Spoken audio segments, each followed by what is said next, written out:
በተለያየ ምክንያት 9 ወር ሳይሞላቸው የተወለዱ ህጻናት የቆዳ ቢጫ መሆን ያደርገው የፎቶቴራፒ አገልግሎቱን በዚህ በእኛ ሆስፒታል ውስጥ ያገኛሉ። ዶክተር ምንችል እባላለሁ። በሐረር ጠቅላላ ሆስፒታል የህፃናት ስፔሻሊስት ሐኪም ነኝ። ሐረር ጠቅላላ ሆስፒታል ውስጥ የጨቅላ ህፃናት ህክምና በተለያየ ምክንያት የድንገተኛ ህክምና በእኛ ሆስፒታል ውስጥ ይሰጣል። የቆዳ ቢጫ መሆን መላላሽ ህክምና አገልግሎትም በዚህ በእኛ ሆስፒታል አገልግሎት በመስጠት ላይ እንገኛለን። ኢንፌክሽን ይዟቸው ኦክሲጅን ሊያስፈልጋቸው ይችላል።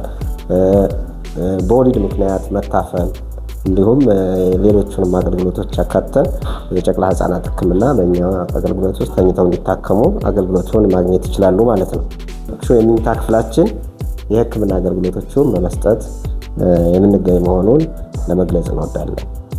ማንኛውም ከህፃናት ጋር የተያያዙ ችግሮች፣ የምክር አገልግሎቶች፣ የአመጋገብ፣ የጡት ማጥባት ወይም ሌላ ሊሆን ይችላል የሚፈልጉት አገልግሎት ካለ ወረፋ ለማስያዝ 6395 ይደውሉ።